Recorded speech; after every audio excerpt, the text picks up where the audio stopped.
Você está numa série que visa elucidar, ou para alguns, trazer à tona as heresias que a Igreja enfrentou nos primeiros séculos. Com esse conhecimento, você poderá entender melhor algumas afirmações das Escrituras e dos escritores primitivos. Estamos tratando do gnosticismo no meio cristão. Sim, gnosticismo não é cristianismo, nunca houve um gnóstico cristão.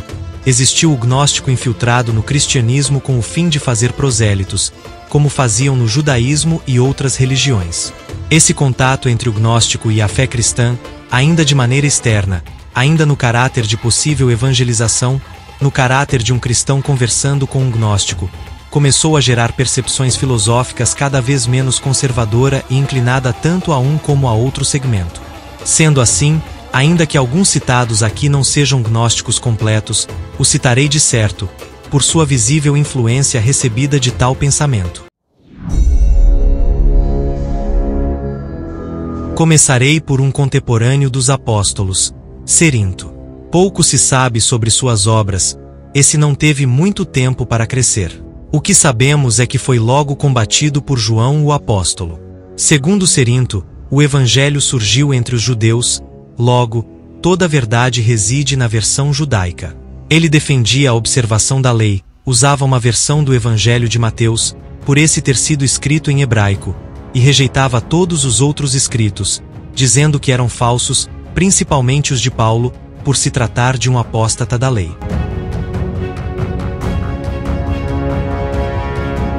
Ele ensinava que o Criador seria um demiurgo, portanto um Deus menor, existindo outro Criador maior e verdadeiro acima de Jeová, mesclando a filosofia grega com o judaísmo cristianizado. Essa crença o leva para mais próximo do gnosticismo, cria uma base sólida para a chegada do gnosticismo. Tanto ele como posteriormente Marcião, lançam as bases para o gnosticismo valentiniano, ofitas, cainitas dentre outros grupos que contaminaram a fé no Messias. Ele ensinava que Yeshua era filho de José e Maria, negando o nascimento sobrenatural dele, e que Cristo seria um espírito vindo do Deus Supremo, que possuiu o corpo de Yeshua no momento do batismo. Ainda segundo Cerinto, Cristo teria deixado o corpo de Yeshua no momento da crucificação, e que Yeshua ainda está morto e só será ressuscitado no último dia junto com todos os outros mortos. E aí dá para você? Ainda tem gente que dá palco para essas pessoas.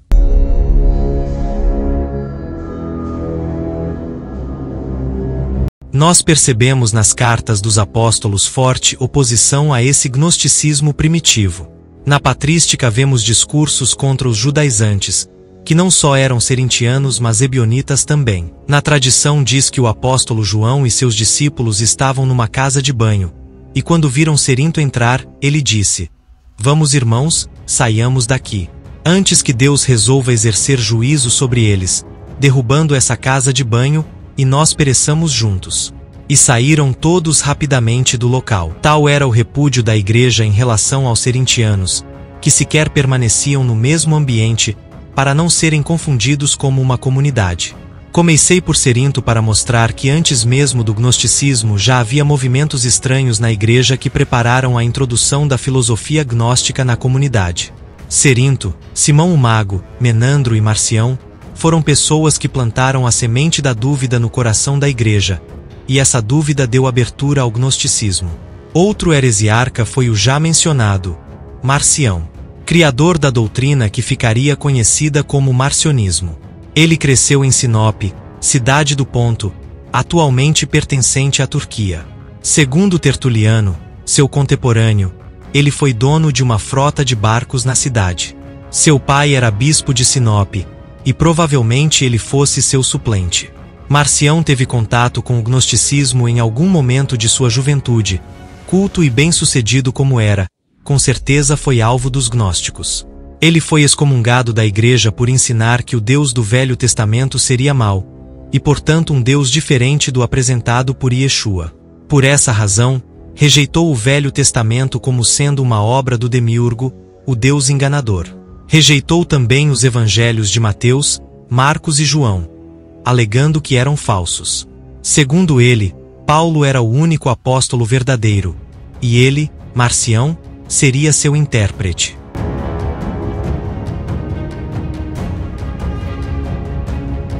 Ele pregava que Yeshua não nasceu da Virgem Maria, que ele possuía um corpo imaterial, que imitava a aparência física, mas que definitivamente não se materializou como homem perfeito, pois a matéria era má e criada pelo demiurgo.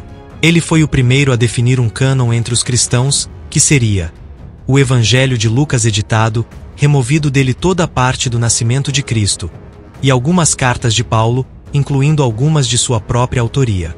Todo o resto era considerado heresia por Marcião. No marcionismo, Yeshua salva a humanidade removendo seus pecados na cruz, só que na sua teologia, seria uma morte simbólica já que Jesus era um espírito fingindo ser humano. O ensino de que Jeová seria o demiurgo, e portanto não seria o Deus verdadeiro e origem de tudo, o Alfa, coloca sua teologia muito próxima do gnosticismo, e é sem dúvida alguma, uma das heresias mais perigosas que já tentou destruir a Igreja do Messias.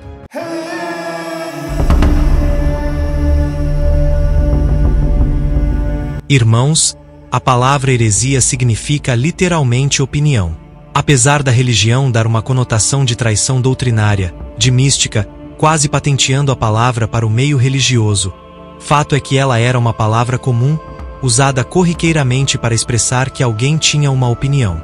Por que então, essa palavra virou sinônimo de traição e escândalo doutrinário? Podemos ter opinião ou não?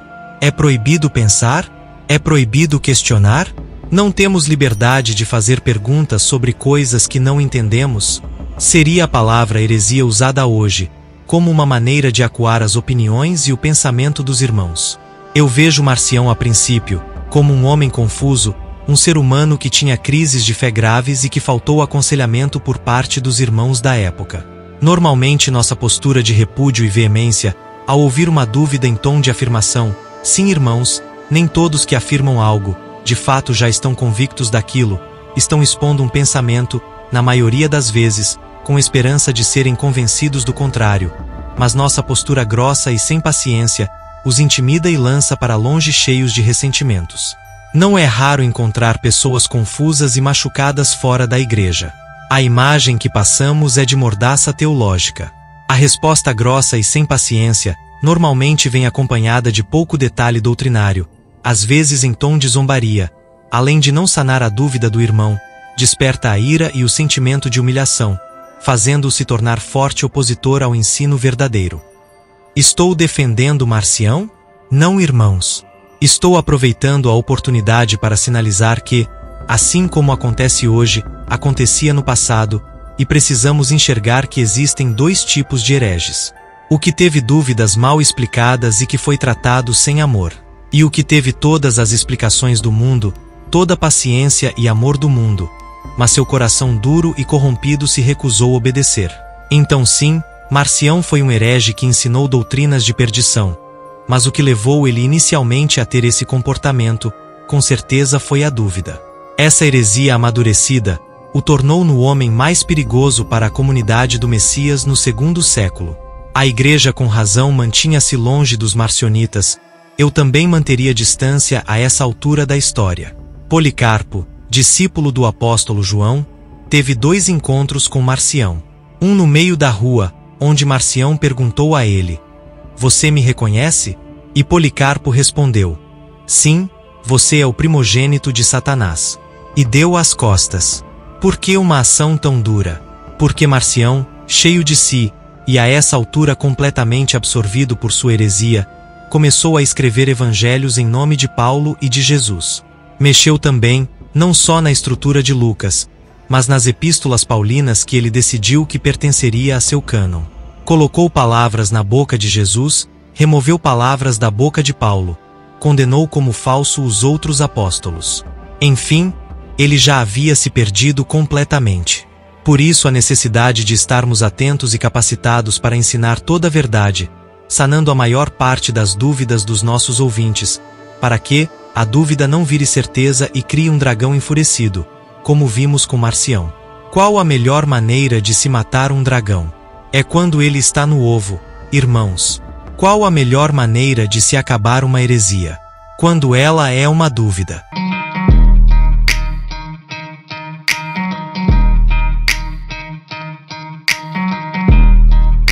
Você está gostando do vídeo?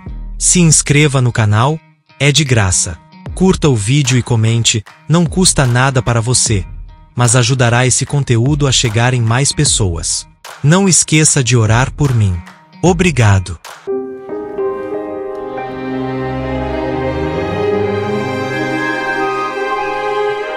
Houve também um gnóstico egípcio chamado Carpócrates.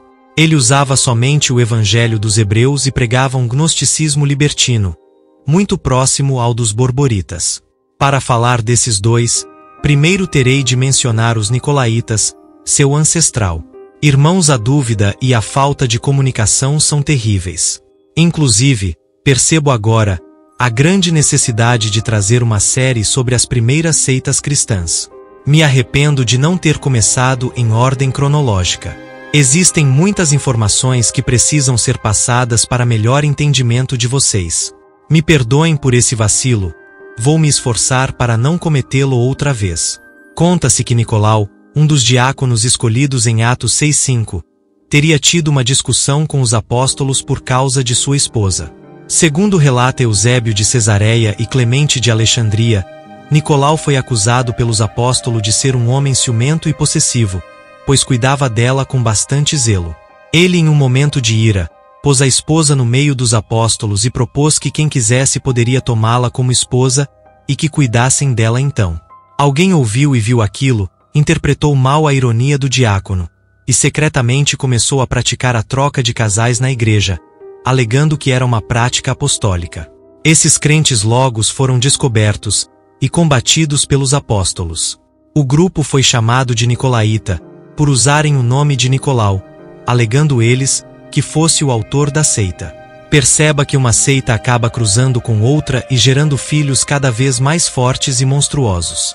Os Borboritas, ou Barberitas, foram uma seita gnóstica que aplicavam rituais de sexo para transcender os aions. Em cada ritual, se invocava o nome do arconte a ser derrotado, e quando eles conseguiam agir como o arconte invocado, era o sinal de que funcionou o ritual e eles haviam transcendido rumo à luz. Irmãos, eram 365 arcontes a serem derrotados. Eles pregavam que deveriam subir e descer a escada de aions 2 vezes para serem salvos. Ou seja, eles deveriam transar 730 vezes.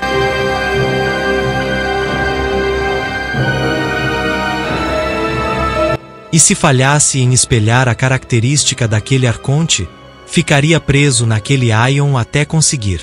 Isso é cristianismo para você? Parece com alguma coisa que Jesus falou? Essa seita lia o Evangelho de Filipe, Evangelho de Eva, Apocalipse de Adão, Evangelho de Maria, dentre outros escritos apócrifos de segmento gnóstico.